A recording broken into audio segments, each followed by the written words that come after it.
And I'm Dave. And you're listening to Alternate Galaxies, where we look at other great sci-fi and fantasy that we think you out there might like. And tonight we are doing the third in our Lord of the Rings series. This, of course, is 2003's The Return of the King. Hello, Dave. Hello, Rob. How are you? I'm well. It's well and truly summer now. It is. It was horribly hot today. I did a bit of garden work, then just came inside and gave up. Fair enough. And watched some cricket. But that's not what we're here for. We're here to talk about The Return of the King. And I want to kick off by saying, Dave, the 2004 Academy Awards, this picked up 11 gongs. Best Picture, Best Director, Best Art Direction, Best Sound Mixing, Best Music Original Score, Best Music Original Song, Best Film Editing, Best Visual Effects, Best Costume Design, Best Makeup, and Best Writing. So let me start by asking, did it deserve all of those gongs, Dave? Wow. I've hit you with the big question up front. Without having gone and checked what the competition was, that's very hard to argue. Look, it certainly deserved to be recognised. And I certainly remember, as somebody who follows the Oscars, there was a lot of talk back at the time that these Oscars, not so much for Return of the King per se, but for Jackson and the saga over the last three movies. Yeah. And I think cumulatively, when you look at the direction, the production, the design, all the rest of it, yeah, absolutely. I mean, they were industry-changing films. So I think that a large number of gongs across the three movies are absolutely deserved. Alrighty, well, let's tease it out. Last episode, I made the point that the second film picked up where the first one left off, and we're off to the races pretty quickly. This movie, I think there was more of a leisurely feel at the start of this one. Did you feel that? Yeah, absolutely. So I have a couple of big picture notes to perhaps come back to in a second, but one thing I did say to myself was that given this is the longest of the lot at 3.25 hours, it did feel like the first 40 minutes was kind of not wasted, but definitely had it been dropped, I'm not sure we would have missed that much. Yeah, I mean, we kick off with this bucolic scene with Deagle finding the One Ring while fishing with Smeagol. And the ring sends Smeagol nuts almost straight away. He kills his cousin. We then skip forward to different times and we see Smeagol's decline into becoming Gollum. Did you find that interesting? Did it wrong foot you in any way? Like, oh, we're back in time here. You know, I'd say it's about 400 years we're actually back in time, because Gollum had lived quite a long time. We're in this place where Gollum is still a hobbit. What did you feel about it? I had this thought, and I don't know to what extent these movies were written and planned and the filming overlapped each other, or whether they were largely, at least had screened at least the first, if not the second one, before they really got into making the third. I suspect there must have been some overlap given the epic nature of it, but it did feel to me a little bit like some survey somewhere had said that Gollum was the breakout character of the first two movies. And so there was a real desire to sort of insert more Gollum into the movie. And I definitely felt that opening scene, I thought we'd seen it before, or at least a truncated version thereof. I didn't think it was necessary at all. And I'm going to refer to Return of the Jedi a few times, I think, during this recording, but it did remind me a bit of Return of the Jedi, of just this opening that's a completely disjointed from the rest of the movie. And it's like, okay, well, we've now done this 10-minute little mini episode with Gollum. Can we get back to the story now, please? Yeah, no, that's fair enough. It always wrongfoots me. I kind of forget that whole segment exists. And I think, oh yeah, that's right. That's how this movie starts. Can I perhaps give a bit of an overarching comment now, Rob? If you asked me to outline to you the plot of Return of the King and explain in some sort of comprehensive and logical order who was doing what, where, when, and why, I would absolutely struggle to do that. I thought there were a lot of threads of this movie and there were a lot of moments in the movie I was going, okay, remind me which one's he and he's king of where, and they're now here and they're attacking. There was a lot of that sort of just, I'm not quite sure who's doing what where. It's there's a lot of plot strands going on. But did I at all times know where the story was going and what was happening? I absolutely did. And did I at the end of the movie go, that story worked? Absolutely it did. So it's definitely a case of the whole being larger than the sum of its parts for me, because whilst I was a little bit sort of overwhelmed, maybe baffled at times, I was never lost. In the way that in the second movie, there are times I was just going, I don't know where I am and why we're doing this, particularly with those bloody trees. And in the first one, I was like, I know so obviously where we're going. And in fact, I'm getting a little bit bored of where we're going. This one was very complicated, very messy, but there was never a moment where I didn't know this is the direction the story is going and where we're heading, and we've got there and we've arrived, and okay, I'm feeling this. Does that make sense? It does. I'd kick off by saying in reply that this is obviously the third film. Jackson knows he's got to finish everything. He's filmed an awful lot of stuff, and there's an awful lot of stuff that doesn't even make it into the film. Case in point, one of the earliest scenes, once the movie proper starts, is at Isengard. And I'd actually forgotten how butchered this bit is. I referred to it in our first episode, if I recall, but actually seeing it again really reminded me how much it was butchered, and I mean, wow.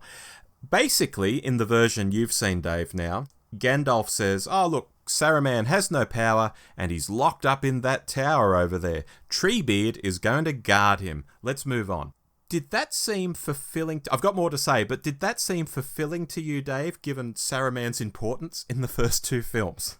So in the moment, I was fine with it, because I thought, okay, Saruman's locked up in there, yada, yada, yada, Tree Dude's looking after him, they're moving on. And I thought, but that's okay, we'll see more of Saruman later. I'm sure he's going to escape in time for the epic confrontation with Sauron at the end. No, he's not in this film. Okay. So in the moment, I was fine. But looking back, it did seem weird to me that Saruman wasn't in the movie.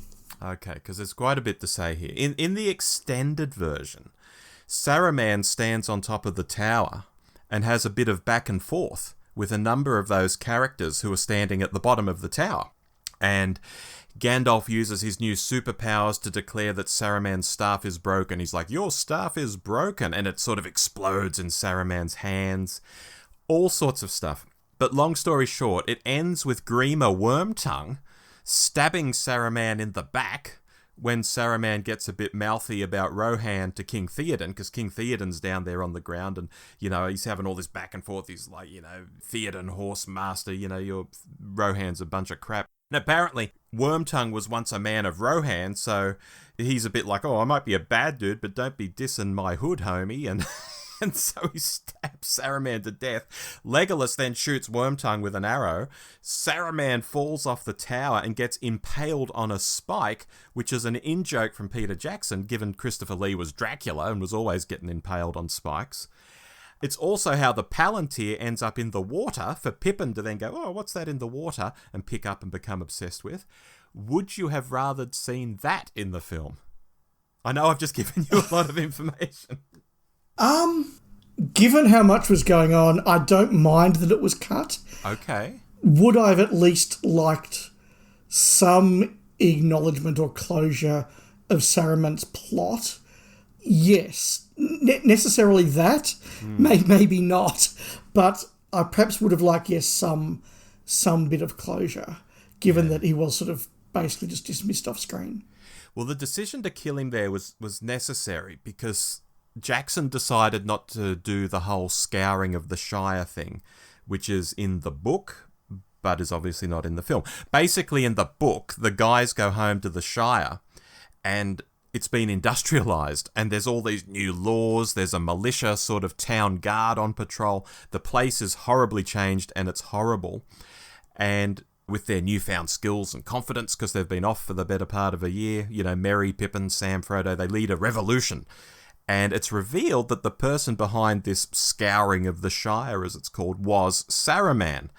It's a very strange thing to have at the end of the book, and I can see why Jackson didn't want to stick it at the end of the film. Again, long story short, Wormtongue cuts Saruman's throat, some archers shoot Wormtongue. So basically, Jackson transplanted their deaths to the start of the film, didn't worry about doing the scouring of the Shire, and then didn't use this footage anyway, except in the extended edition.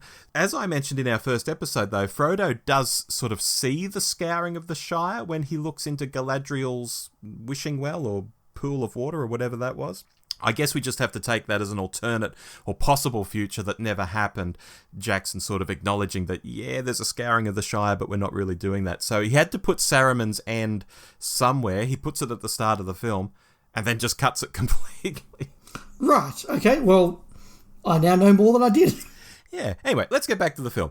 The Frodo and Sam storyline continues. It can be distilled, I guess, into Frodo gets weaker, more confused, more tired, and Gollum turns him against Sam. I know this is your favourite part of the film so far, Dave, so let's talk about it. How did you find it? Yeah, once again, this was my favourite part of the film. And once again, I am going to relate it to Return of the Jedi. I think Return of the Jedi is not the best Star Wars film. It's a pretty good film, but the thing that really makes Return of the Jedi is not Death Star Battle 2 and the Ewoks and Endor or any of that. It's not the stuff in Jabba's palace. It's the emotion of the final confrontation between Anakin as Vader, Luke, and Palpatine as the Emperor. And I think that's the best lightsaber duel anywhere in the Star Wars saga because of the emotions and the intensity and what's behind that duel and what's behind that confrontation. And the soundtrack. And the soundtrack is just epic and it looks fantastic. It's an amazing 20 minutes of Star Wars. And like that here, look, there are things I'll say about the big epic battle that goes on, and there are pluses and there are minuses. There were good and there are bad. That's fine. It was a battle. It was epic. Great. But to me, the moment when I most engaged with this film was the stuff where Frodo and Sam were in this movie. There are a couple of moments before they get to Mount Doom that certainly had me sitting up in the chair and going, oh, wow, oh, my God. And then that was really good. But once they get to Mount Doom, I could forget about everything else in this movie. This movie deserves to exist for those scenes as they climb Mount Doom and finally get to the lava pit. And Rob, we've been doing podcasts together for 8-9 years now. Yeah. You know that I'm not somebody who, tugs at the heartstrings all that often, but I've got to say the I can't carry it, but I'll carry you moment, that absolutely had a lump in my throat. That was just a fantastic piece of character. And whatever other scribbles I had about the preceding 2.5 hours, that and everything that went on from that and everything with Frodo and Sam was just extraordinary. So Jackson absolutely landed my favourite part of this saga for me. Oh, good. And we'll talk more about that later in the chat. I've got some notes on it myself. Speaking of hobbits, though, Pippin and Merry get to do more in the story. That was a complaint from yourself, and I agreed completely in the previous episode we did. Pippin pledges to Denethor, and he's in Minas Tirith. Merry gets to ride with the Rohirrim, and specifically Éowyn, who wants to get into the fight herself. Are you happier with their lot this time around?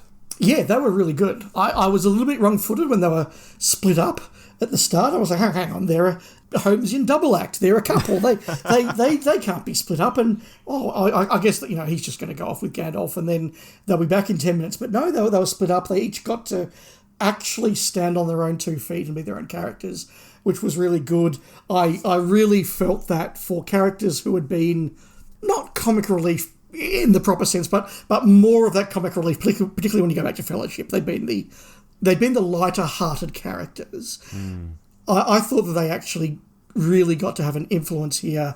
They got to play a role in the plot, and I really felt like they were proper characters, perhaps for the first time in this saga. And when one of them gets to do the Via Cotto bit and surprise everybody by stabbing the Emperor, so to speak, I thought that was just a really nice moment. And that moment indeed with the Witch King, Witch Lord, Witch King, where he was killed. Not only did I get Babylon 5 vibes, where it's Veer who stabs the baddie, not Londo as you expect, and here was it Merry or Pippin? Merry. Yep. So when Merry stabs the Witch King first and brings him to his knees, that had a very B5 vibe to me, or I should say B5 had a reference to that, I should think. But the other reference I had there was to Buffy when he does the whole "no man can kill me," and she's like, "I'm not a man," and I had a very much a flashback to that episode of Buffy where nothing forged by man can kill me. Like, that was then, this is now. Yeah. I thought that was also just in there. But I thought those 2 characters actually were just really good in this movie and a definite strength of the movie. Yeah, some 90s TV paying a debt to Lord of the Rings, I think. Yes. Speaking of them being more serious, my favourite scene in Minas Tirith is probably when Gandalf is talking to Pippin and he says, death is a path we all have to take. and he describes it as the grey rain curtain of this world rolls back and all turns to silver grass. And, you then come into view of a far green country under a swift sunrise. And Pippin's like, oh, well, that's not so bad, And it's this wonderful, calming moment before the battle. And even if you believe in afterlives or not, it's just such a nice moment. I've always loved that scene with Pippin and Gandalf. It was definitely a moment where you are reminded that you are reading the adaptation of a book. And I think one thing about this adaptation is it is, as it should be, incredibly cinematic. And Jackson absolutely remembers he's making films, not books. I think that's really important, and that's a real success of what he's done. But this was a moment in there where you just remember this is an adaptation of a very lyrical book. And it's nice to see a few little touches and a few quieter moments of pace in there. Yeah. I guess while we're on Minas Tirith, we finally get to meet the father of Boromir and Faramir. And at first he comes across as just a bit of a dick, but as things go on, we realise he's a bit nuts and going even more nuts. And although he's just the steward of Gondor, he really sees himself as a king. He's horrible to Faramir. He sends him on that suicide charge to try and retake Minas Morgul, even though, there's no point to doing it. I've always found that quite haunting, with, again, Pippin having a serious scene singing that song, that very sad song, and it gets intercut with the charge. It actually reminds me of the charge of the Scots Greys in the film of Waterloo, actually, which goes into slow motion and has some creepy and sad music playing. Cavalry charges are just ripe for that sort of thing visually, and that's another really great part of the film I like when we're in the Minas Tirith section of the film. Yeah, so a couple of quick points on that. The first is, had this character been removed entirely from this film, I would not have missed him. I thought that there was some, nice moments that I'm about to get to one of them in there, but I did sort of feel like, oh my God, we're introducing another lord of somewhere I've never heard of, and just making this even more complicated. Why? And he's a dick too. I'm like, why do we need another dick lord in charge of somewhere? So I could have done without him, but that particular moment that you do refer to was perhaps Jackson's best moment of direction in the saga. The way that he says, well, we're not just going to show you another charge and another massacre, because we've done that several times in this movie, and he's going to do it a couple more times in the movie coming up. So he actually does, as you say, he has the song, he has the cutting in between, and then rather than showing the deaths, showing the Dick Lord biting down on a cherry or a plum or something, and the red juice falling out of his mouth. I thought that was incredibly well done. And you made a mention there, Rob, to what that reminded you of. My mind went to Gallipoli, right, and to the Western Front. And again, this is a theme we're coming back to over the course of these 3 episodes of Alternate Galaxies. That World War I influence on Tolkien, and that idea of the Lord sending the people on a just pointless and fruitless charge that became a slaughter. Just had Gallipoli vibes for me, and as an Australian, Gallipoli is a big part of our national consciousness. I think if you're European, you'd say there'll be various battles in the Western Front, you could say as well. So I just felt that was another example of that influence coming through in the work. I think Western Front, you think of generals sitting in a chateau 20 miles behind the front lines, chowing down on, something. Oh, I mean, it's that last episode of Blackadder, isn't it? Oh, yeah. Yeah, of course. The symbolism of the biting down and the sounds he's making as he eats and the spurting of the juice, and it's like, oh, yeah, it's a hugely powerful scene in this movie. Yeah, it was sort of proper cinematic direction, artistic cinematic direction, rather than just epic cinema direction, which is obviously what Jackson's gone for the most part. Yeah, and just while we're on Minas Tirith, I do have a third point, so I'll jam it in here. I love the way Minas Tirith is absolutely overrun in this film. It's not this near impregnable fortress that Helm's Deep was in the previous film, and it's facing this absolutely massive army, and it's totally overrun. They're stuffed. It's only Aragorn really getting the help from the army of the dead that really swings the tide. We'll talk about Aragorn in a second. I'll just ask you about the Minas Tirith scenes and the battle there and the overrunning of the place. It's very scary when a marauding army gets through the gates and there's just nothing to stop them. Yeah, that part was good. Again, this may be, when we talk about watching, old classic Doctor Who, we say that sometimes you have to watch it as intended, one episode a week. And I do wonder with Lord of the Rings whether you should be watching it as intended, one movie a year. And and I did sort of feel, having sort of watched these all over the last 8-9 weeks, I did sort of feel that I'd seen this before. Yes, there was a different geography, and that was good, and Jackson did his best to make it feel a bit different, but I did sort of feel a bit of a sense of, another castle-type structure under attack. I wasn't quite sure what Gandalf was up to. I don't think Gandalf really worked in some of those scenes. And also, for me, I started to wonder about who was left, because there's this sort of sense of every adult male who can fight has now fought. Most of them have been killed, and I sort of got this feeling of like, well, is anybody left? Particularly when you see just sort of great swathes of men being slaughtered and just cut down. I did sort of have moments of, is this maybe a little bit too much? And the moment when I was perhaps taken out of it a little was the moment when the giant elephants arrived. And I really just, what the bloody hell is this? Now there's giant elephants? And they were just sort of destroying men left, right and centre. And given they'd sort of done the whole, there's only 6,000 of us, I was sort of like, well, there's 100 gone, 200 gone, 300 gone, 1,000 gone. There can't be many left by the end of this. And I think that was the weaker part of the movie for me. Okay, that's interesting. I mentioned that, Aragorn sort of swings in there with the army of the dead to change the tide. To me, although Aragorn plays that pivotal role there and he does become king at the end of the film, spoilers, and he has some cool moments, I don't feel Aragorn's as big a standout character in the film. I think so much is going on. Everyone sort of gets pushed to one side in a bid to just get the story done. So I went into the movie with the very genuine question, I wonder who the king is. Because the movie's called Return of the King. Yeah. So who's the king? And by the end of the movie, it was very clear who the king was, because they have a coronation, he gets a crown, and all the rest of it. But I didn't sort of have this sense to the movie of, this guy's going to be the king, and I'm watching to make sure he becomes the king. And he was just another character, another lord of somewhere that I didn't quite remember and couldn't quite put on a map. And suddenly it's like, no, this guy's the king, and he's now king of one of the places we visited. And again, I'm not quite sure which one. I wonder if and when I go back and watch this trilogy the next time, knowing that he becomes the king, I'm going to pull out more of his journey and go, I now see the journey he's going on. But given that we have about half a dozen princes, kings, chieftains, stewards, whatever you want to call them, I didn't realise he was particularly special out of that lot compared to the dwarf prince and the elf prince and Hugo Weaving and David Wenham and, etc., etc., etc. Yeah.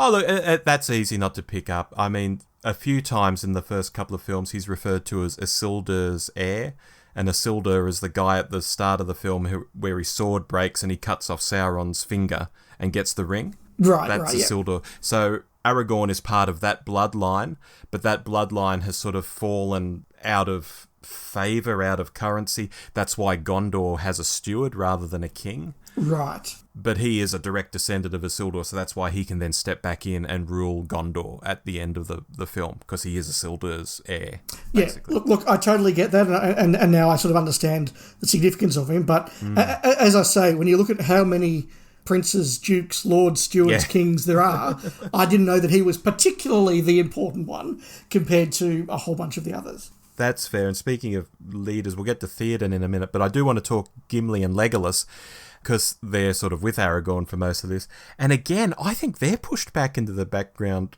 maybe even more so than Aragorn. Totally. Gimli gets some good lines, Legolas gets some good action scenes, including that one where he brings down the Oliphant and then slides down its trunk to finish. But in general, they're just there, just keeping up with the bigger story going on. And also, speaking of that Oliphant moment, I think I said in our Fellowship review that the series gets more CGI heavy as it goes on. Do you see what I mean now? I mean, in the space of 3 years of these films coming out, you have a movie with not much CGI to this film that has, Orlando Bloom sliding down an elephant's trunk. Yeah, so first of all, I just need to ask this question. They really are called Oliphants? Yes. Like Timothy Oliphant? Yes. Okay, well, there you go. Fine, I'll go with that. Yeah, and I think the benefit of that is that you can do more scale and more epicness, and they definitely lean into that here. The downside is that the movie dated quicker. And of the three, despite this being the most recent of the three, I thought this looked the most dated of the three. Yeah. And there were easily the greatest number of shots where I've just gone, oh, that's very dated CGI. The rocks particularly, the flying rocks just looked like what they were, 20-year-old special effects. Yeah. Yeah. Oh, absolutely. And even smaller scenes. There's one where Legolas is out just sort of looking off into the distance. It's nighttime. And Aragorn comes up by his side and you sort of see them both in profile. And the lighting on them and the background just looks so fake. It's like, oh, you're on a soundstage. And yet you are on location in this place. Could you not have filmed this scene at sunset or, somehow on location? Just some of the lighting in some of the scenes really gives away they've got like a green screen background or whatever going on.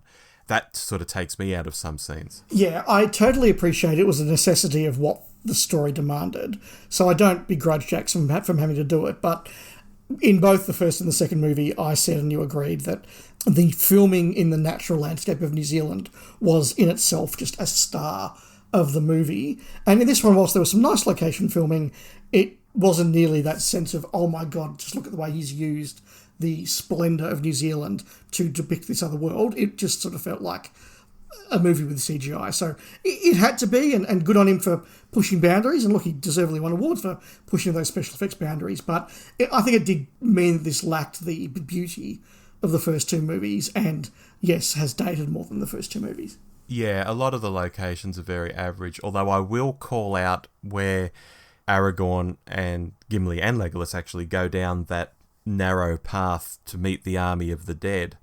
And that is a real location in New Zealand where it's all just like grey and really creepy looking. That is actually a real location that you can go to and visit. And I think that looks so spooky and cool. But yeah, it's not like a big helicopter shot of walking across a snow-capped mountain or something, which looks so beautiful in the first film. Yeah. I mentioned Theoden, so let's get on to him. I think Theoden actually gets a really big role in this film, even compared to Aragorn, Gimli and Legolas. And I know you kind of liked him last time, Dave. Maybe more fair to say you saw potential in him. Was that now realised for you? No. Really? I'm looking down at my notes and I didn't make any notes about him and I didn't really have anything to say about him. Okay. Because I know in the second film you were sort of like, oh, he's in this stupor and then he sort of magically wakes up. But in this, he's sort of like the leader of the Rohirrim from the start. And, he has that big epic speech before the big cavalry charge where he rides along and taps his sword on all the spears as he goes along. And he's doing some pretty epic stuff. And even his demise where he just gets smashed by that Nazgul, I think is really good too. But if he had no notes on him, then he mustn't have stood out. No, he didn't. And yes, a couple of moments you highlighted, I do remember watching them. But to me, he was sort of by numbers general. Really? Okay. Interesting. He got to give an epic motivation speech. He got to lead a charge. He got to give the "it's hopeless, but we're going to do it anyway" speech. And he got to die by saying something profound, which I thought was nothing particularly special. And certainly by the time he died, my attention was elsewhere. Okay, no problem. Just as an aside, do you recognise him from anywhere, such as being the captain of the Titanic? I didn't, but now you say that I do, yes. Yeah. And he passed away earlier this year as well, Bernard Hill. Oh, there you go. Yes. Take her out to see Mr. Murdoch. We touched on Mount Doom earlier. Now I've come to it in my notes. I was struck, and obviously feel free to disagree, I was struck this time around with how rushed the Mount Doom stuff seems. Since the first movie, Mount Doom has been just over there in the background. It hasn't seemed too far away. We take ages to get there, the best part of, well, obviously 2 films and into the third. But once we're there, it all starts to move very quickly. Like Aragorn's like, oh, we're going to be a diversion. And then next thing, they're going up the hill and he's going to carry him, that moment you flagged earlier. And then next thing, Frodo's sprinting up the hill on his own. He's suddenly got a burst of energy from somewhere. He's had his Gatorade or whatever. And it all happens really quickly. And it's almost all over Red Rover so fast. I think I would have liked to have got there a little quicker and maybe had some more peril on the mountain itself, maybe hiding from stuff, maybe some lava pops out from somewhere and they've got to dodge some lava. But when they get to Mount Doom, it just seemed to speed up for me, maybe even faster than past times I've watched this. I don't know. Your thoughts? I totally disagree. I thought the pace of those scenes was one of the things that really made the ending of the saga work really, really well. I do agree with you that they could have got there quicker. As I said, they could easily cut 40 minutes out of the first 2 hours of this movie and I wouldn't have missed it at all. So I agree with that part. But no, I thought that one of the things that really worked and sold that plot of the movie was this sense of urgency and pace and, we've got to get there before they see us and we've got to get rid of it before things happen and, is the eye going to notice us and all of these things are just that tension of almost racing against the clock, I thought was really, really important to the movie. And so I absolutely would not slow that down at all. I think that it was perfectly judged.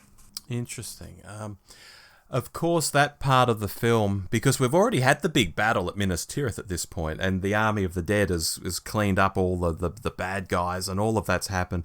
And now the Aragorn, Gimli, Legolas part is just, as I said, they're just acting as a diversion to the forces of Sauron while Frodo can finish the job.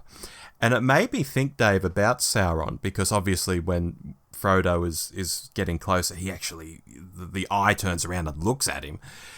And I think in our Two Towers episode, you expressed interest in seeing more of Sauron, maybe thinking there was a big showdown in this film. And I had to bite my tongue the last 2 episodes. I couldn't say anything because after his defeat in the War of the Alliance, or the War of the Last Alliance, which is the battle we see in the prologue of the first film, Sauron lost his physical body and became this spirit, this disembodied eye, is how we see it in the films.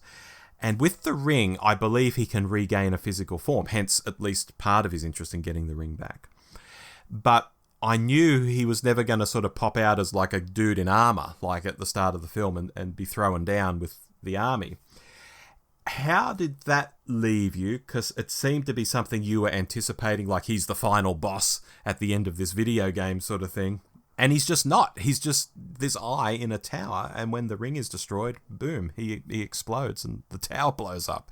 So how did that leave you? There are 2.5 decisions made at the end of this movie that I thought were very bizarre. Okay. This was absolutely one of them.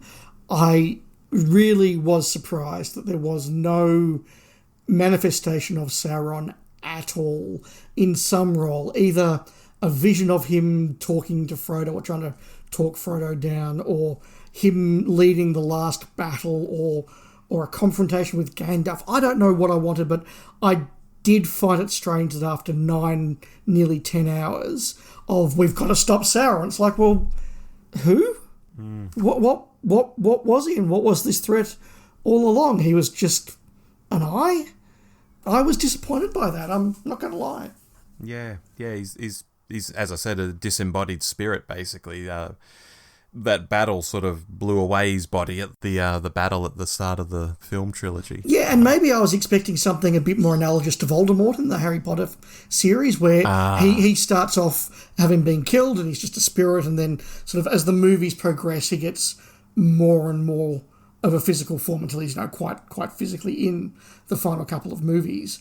Not that I had that in mind when I was watching this. This is something that just came to my mind watching it, but I did sort of expect some sort of personification of Sauron, just something where this dude that we're all bloody terrified of, and he doesn't even get a line of dialogue. I just thought that was to me an extraordinary decision, one of 2.5. Yeah. Oh, are we going to get to the other 1.5? Well, sure. So let's talk about the final confrontation at the lava cave or in Mount Doom. I don't know if there's a special fantasy name for it, but I'm just going to call it the lava cave. I was quite astounded that no one made the decision to destroy the ring. I really liked the fact that we saw over the course of this movie that Frodo was corruptible and struggling with his mission as much as he wanted to. Yeah. And Sam, it turned out, again, the minor character, the fat hobbit, the maybe comic relief, they're not quite up to it, he's not the hero, that he's the one who is pure of heart, and he's the one that is incorruptible, and he's the one that sees them through the mission. I thought that was a really powerful turn, and that was something I really liked. I liked the confrontation, I liked the emotion that goes into it, I liked everything that Sam had to do, but I was surprised that at the end of this saga, there was no moment where one character says it ends now or something to that effect, and they drop the ring into the lava. The ring falls in the lava by accident. And I just thought that is extraordinary, given all we've been through, and given that we have set up this wonderful diametrically opposed idea of Frodo being corruptible and Sam being incorruptible and Gollum being corrupted. That we've set that up as a really important premise and a really the linchpin, the emotional linchpin of this saga, and then it doesn't matter because the rings just pops off the cliff by accident. I thought that was extraordinary. Well, leading up to that, of course, Frodo does give in, and he's like, "Nah, I'm not having this. The ring's mine." Yes, and he pops it on, and he's going to bugger off. Yes, which is fantastic. I'm like, yes, this is what it's all about. He is corruptible. He's now corrupted, and suddenly something's got to happen. It's either that Sam makes the decision, or something changes and he makes the decision.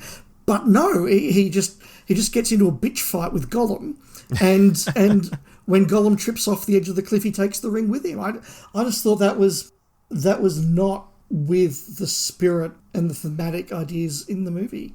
And yet, as you say, Sam is incorruptible because he's shown to have carried the ring for some time. He takes it off Frodo when he's wrapped up in the spider webs. He's had it on his person for some time and obviously wasn't affected at all. He just gives it back. Does he take it when Frodo's wrapped up in spider webs, or when Frodo tells him to bugger off? No, when Frodo's in the spider webs. Hang on, now you're making me double guess, but I think that's where he takes it because he thinks he's dead. I thought he made a comment that I thought you'd told me to bugger off, so I took the ring. Oh. See, this is so complicated, even an expert like you, Rob, isn't sure. How would he have done that, though, if Frodo was conscious? See, I thought he took it off him when he was unconscious. Yeah, look, I don't know. Listeners, answers on the back of a postcard, please. Either way, do you get the point I'm making about the lack of that positive decision? Yeah, and I think, without going back and maybe listening to the director's commentary or something, it was probably a very conscious decision. Like, it's almost a subvert expectations moment. Like, the way the ring gets destroyed is an accident. Bet you didn't see that coming. Yeah, perhaps. And I think part of it is that I didn't like Gollum at all in this movie. I've said in the past couple that I actually kind of got over Gollum very quickly, and in this one, the whole subterfuge with Sam and Frodo is good, and as a catalyst to cause that friction between Sam and Frodo, I get that he has to be there. But once he was thrown off the cliff, I actually had a moment of good. We've used Gollum as a catalyst to cause the friction we need. He's shown them where they need to go, but now we've got rid of this annoying character. I don't care that he's a fan favourite. He's not my favourite. He's gone off the edge of a cliff. Bugger him. Good riddance. Let's get back to these more interesting characters. And then when he sort of jumped out from behind a rock, out of nowhere, at the end, I've just gone, oh, for goodness sake, he's back. And I just thought, oh, no. And, we just said, one more, my precious. And, biting the finger off was a kind of a cool moment. But I just thought it didn't... I think that scene would have had more emotional resonance for me if it had just been a confrontation between the corruptible Frodo and the incorruptible Sam. And that, I think, would have been at the heart of the movie. That would have been very interesting, I think. Yeah, that's what I thought it was going to do. That's what I think it should have done. But nevertheless, everything about that worked. As I said, the moment when Sam says, I can't carry it, but I'll carry you, I'd lump in my throat. The moment when Frodo put the ring on and said it's mine, I'm like, oh my God, he's finally got all the way. Okay, wow. Where's this going to go next? Does Sam have to, try to kill his old friend? Or like punch him in the jaw to knock him some sense into him or something? Yeah, does Frodo cross the line and almost kill Sam, and that's the thing that just brings him back from the edge? And I thought, there's so many really good ways that at the end of this day, this epic saga that's about big, massive armies of thousands comes down to just this core relationship between two really close friends. I thought that's awesome, and then they threw Gollum in there, and it was all just a bit fun. So I think that as much as I liked that, I thought it was a really strong end to the movie. Well, I say end. That's my other half a problem. Go on. As much as I did like all that, I did think that I was surprised it didn't go in the way they did. Maybe it was a subversion of expectations. Look, in the first movie, I said that there were a lot of moments that I knew from memes and just pop culture. There were lots of quotes and moments. And in the second, it was almost empty of that. When they got to that moment where Frodo's passed out on the side of Mount Doom, I thought, oh yes, I have seen this as a meme before. Like, okay, I get that. But the one thing I did know about this movie is that it has 47 endings. I've seen a lot of people, not least Kevin Smith, who's talked at length about the insane 47 endings to this movie. And I absolutely agree with that. And I agree with Kevin Smith's analysis that the moment when Frodo wakes up in the bed and Merry and Pippin come in and they're all happy and, they're in love, and then, Sam comes in and they just share that look, that we've been in the trenches together look, that we've been through something that no one who wasn't there will ever understand, but wow, we've just saved the world. Yeah. I just thought that is amazing. I'm getting chills. I'm getting another lump in my throat. It's properly understood what the heart of this movie, this saga, was about, and it's just brought it home in that lovely little scene. And then I've looked at the time and gone, there's 33 more minutes to go. What the hell? And I would very happily have cut all of that 33 minutes or whatever it actually was. There was nothing in there that I took value away from. I didn't need to see Bilbo Baggins as an old man, because Bilbo Baggins was not a character in these movies other than the uncle at the very start. Had we seen The Hobbit first, sure, but I didn't care about Bilbo Baggins. I didn't particularly care about Sam getting married. I care about Sam's relationship with Frodo. I didn't need them to go on a boat and do the whole sort of a C.S. Lewis style, King Arthur style, we're going on the boat. I was just sort of like, what's all this about? Again, I agree with Kevin Smith's take that ending a big cinematic movie by having somebody writing in a book is the least cinematic thing you can do to finish a movie. I just thought it was all insanely bad. And I call it half a fault, because who cares? It doesn't spoil what for me was the emotional ending of the movie. But what was all that about, Rob? What was that about? And of course, after they go off on the boat to the Undying Lands, there's the real ending where Sam is back home and feels whole again. So there's another ending on top of that. I think I know the answer to this, but which ending did you like best? Oh, the Frodo waking up in the bed and seeing his friend again. Yeah. Which to me, again, drew on Tolkien's war experience, and that idea of friends coming out of the trenches, and even the idea that although the war was won, the war hadn't quite finished. Yeah. Even after effectively the war's been won, there's still a little bit more to go before the armies all settle and part and everything. I thought that was really good. But no, that moment of Frodo and Sam with Merry and Pippin just going, we did this, we've been through some shit, and wow. It was just such an emotional moment, and I thought, that's it, that's perfect. I have the same reasoning for my favourite moment, but my favourite moment isn't that. Sure. My favourite ending, I should say. Yep. My favourite ending is the first of the two Hobbiton endings, and specifically where they're sitting around the table with beers. And there's this unspoken moment where you know what they're thinking? They're thinking, life's good back here. These people have no idea what happened out there in the wider world. They have no idea what we saw. They have no idea what we went through. And they sort of have a quiet cheers and a quiet drink. And it's so much we've just returned from World War I to our quiet country village moment. It's almost chilling. It's beautiful. It's sure. A lot of things. I love that moment. So for the same reasons, but different scene. No, I can totally appreciate where you're coming from that. And that's Not that you need my validation, but that is entirely valid. I get exactly where you're coming from. Speaking of writing a book or narrating writing a book, did you at least get Babylon 5 vibes at the ending where Frodo is narrating and talking about the end of an age and the dawn of a new age? It's very Jakar. The reference to a new age I did get, but at that point I was sort of... I was kind of out of the movie at that point. I was kind of like, oh my God, it's true. They really are doing multiple unnecessary endings. Wow, it's as bad as everybody says it is. That was sort of where my head was at, I'm afraid, at that moment. All right. Well, as we head towards our final 10 minutes, I've made a few random notes, things that I didn't know if you'd ask or not. Like the number one solid gold question is, why didn't the Eagles just fly Frodo to Mount Doom, if that's how you could resolve things? Other people wonder about the Undying Lands and why are they sailing off to the Undying Lands? What's happening there? And finally, why Gandalf is called Mithrandir, probably more than he's called Gandalf in this film. I made notes on all of that, but I don't know if they were questions you had or even noticed, Dave.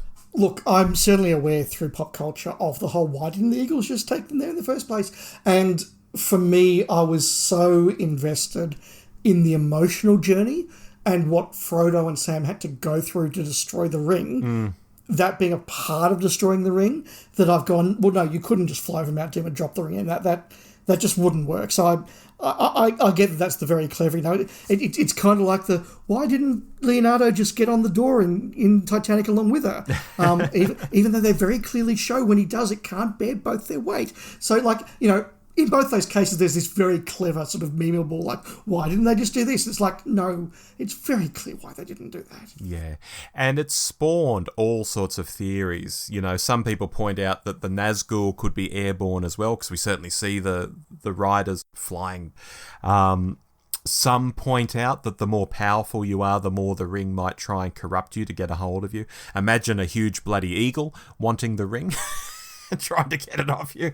But all of that said, and I agree, the whole point is to get these guys on this journey.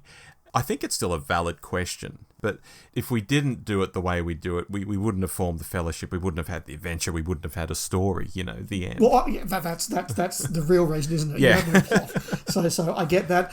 In terms of the boat, look, no, I didn't really have a question about that. I mean, I've read C.S. Lewis, I've read The Legend of King Arthur, so I knew what Tolkien was riffing on. I kind of knew what it was going for. I thought it was unnecessary, and it didn't hit me in the feels in the way that I thought it was meant to. But I'm familiar enough with literature that I got what that's all about. Well, a lot of fans do see it as sort of an analogy of heaven, like they're sailing off to die. But the reality is, these Undying Lands, it's just a continent that's to the west of Middle-earth. That's why they say they're heading west, they're going to the west, and all of this. That only elves can find, and elves are immortal. They're not actually going there to die.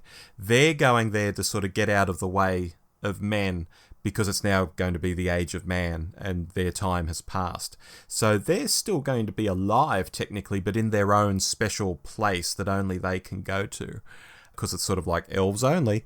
That's why it's a great honour that Bilbo and Frodo get to go with them, because they're not elves, obviously. Okay. And Gandalf too. Because although Gandalf is an immortal spirit, he doesn't have an immortal body, so his body is going to die at some point. Bilbo's probably going to die fairly quickly, because without the ring, he has aged quite a lot. And of course, Frodo will die too at some stage. But it's just this huge honour that they get to go to this haven with the elves, where they can live the rest of their life. But yeah, it's just the elves getting out of people's way. They're not actually going anywhere to die themselves. Right, okay. I suspect that there was a slightly more down to earth, or down to Middle Earth, I should say, reason for the journey as well. But I as I say, I did sort of see, as you alluded there, sort of the metaphysical, sort of spiritual aspect to it as well, and also the fact that Bilbo and Frodo are kind of invested in this sense of adventure and otherworldliness and all the rest of it, whereas Sam's grounded now. He's got a wife, he's got kids. He's taking a different path. He's got more to his life than they have, and so look, I saw all of it, but you've added there something I didn't know as well, which is good. Yeah, and just quickly, finally, Gandalf gets called Mithrandir in this film, probably more than Gandalf. Basically, that's the Elvish name for him, but I researched this. For some reason, the people of Gondor call Gandalf Mithrandir, and because this film is so heavily based around Gondor, that's why he's getting called Mithrandir all the time. Because I was watching the film and thinking, they keep calling him Mithrandir. Is Dave going to be sitting there thinking, why is he now Mithrandir? Is this because he's the White Wizard? Did he change name as well? No, it's just an Elvish name for him. Yeah, no, I thought Gandalf was another character that really did fade a bit in this movie. And I think that that's perhaps necessary because he's now so powerful that he can either just fix everything or you have to sort of remove him. And I think that they made the right decision in sort of downplaying his role there. So that was my comment on Gandalf. Very cool. I've got one more point, Rob, that hasn't come up, and it surprises me because it's one of the most epic parts of the movie. Okay. Frodo fights a giant spider. Shelob, yes. Look, it's got a name. It could be the Thagnerian snare beast for all I care. It was a giant spider, and I just thought it was properly creepy. It was properly chilling. It looked great, but the moment where it bites Frodo, I had a genuine, how does he get out of this one? Just, wow, I did not expect that at all. And it just, again, turned the movie in a way I properly hadn't expected and set up some other things. And so I just thought that was a moment in between a lot of stuff that I could have taken or leave, and I've just gone, okay, that's properly epic. Well done. Well done on that. Yeah, because that spike comes down and stabs him. But then not only that, he's very quickly wrapped up in spider web. And you do have that, like, yeah, how do you get out of this? That's an impossible situation. Yeah. Yeah. So look, that was a very cool moment for me, and I want to end on a cool moment. Yeah, and from memory, that scene is from The Two Towers, and one of our listeners had written in to say that a great scene from The Two Towers was held over to the third movie. Rob will know what I'm talking about. I think that's what the listener was referring to. I think that scene is actually from The Two Towers. Well, if it was, let us know. If it wasn't, let us know what we missed. Yeah. Well, Dave, here we are at the end of all things to riff on Frodo. We've watched 3 epic films, me for the dozenth time, you for the first time. Your thoughts on watching them? Are you happy you watched them? Look, I'm definitely glad I watched them. I think that they are important cultural touchstones. They are certainly important cinema touchstones. And so it's something I've wanted to do for a long time. I've just lacked the real sort of impetus to sit down and just watch 10 hours of movie, particularly given, as I discussed 2 months ago, I did have a bit of a slow start and did sort of struggle to get into the Fellowship in the first 30 or 40 minutes. So I'm glad that this podcast and your urging has encouraged me to do it. Yeah. I think it was a good excuse and a good reason to do it. I've enjoyed talking about it with you. Do I appreciate now the spectacle of them? Absolutely. Do I appreciate the scale of what was done? Absolutely. Are there some really amazing characters and performances in there? Absolutely there are. Do I think that they're the most sort of epic set of movies ever? Look, honestly, no, I don't. And I suspect that's just because, as we've discussed before, I'm much drier in my taste in movies. I like my sci-fi a little bit harder. I like my movies a little bit darker or sort of more intense and dramatic. Fantasy is a realm you don't often go to. Fantasy is not a realm that I particularly often go to. It's not really a thing for me. I quite enjoy, the never-ending story, but there's a lot of that 80s fantasy movies that people hold up as sort of classics.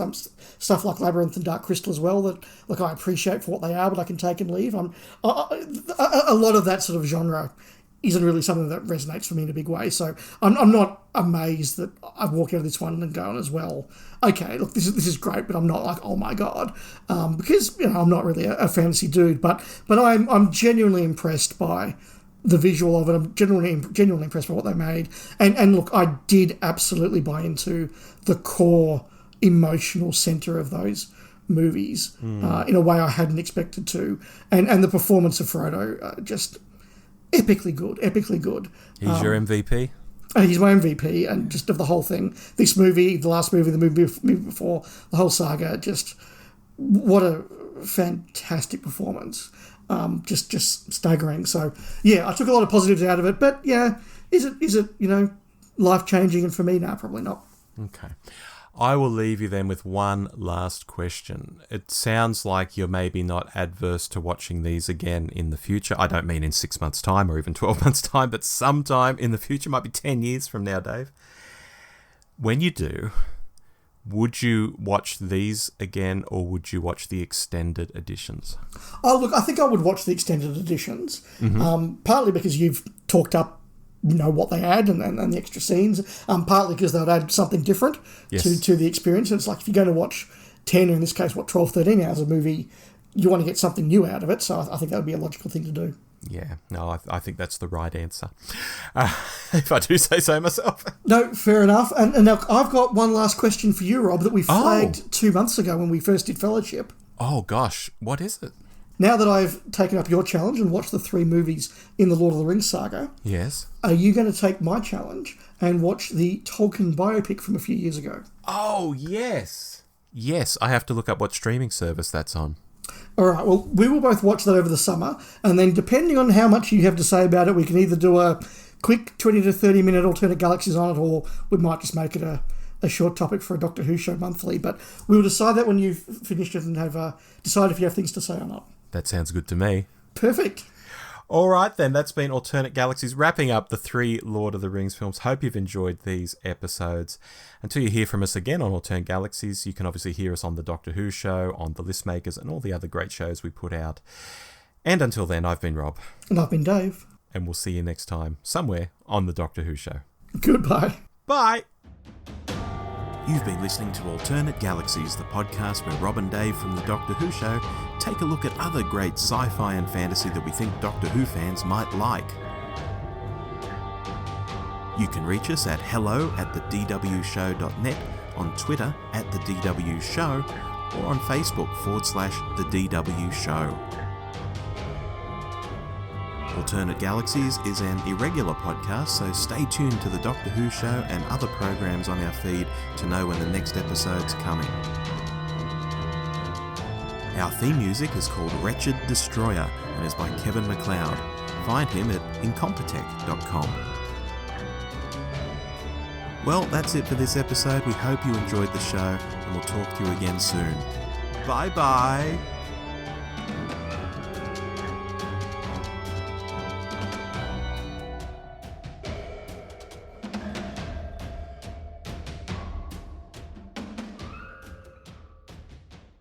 So, Rob, now that the mics are off, which of us is the corruptible one and which of us is incorruptible?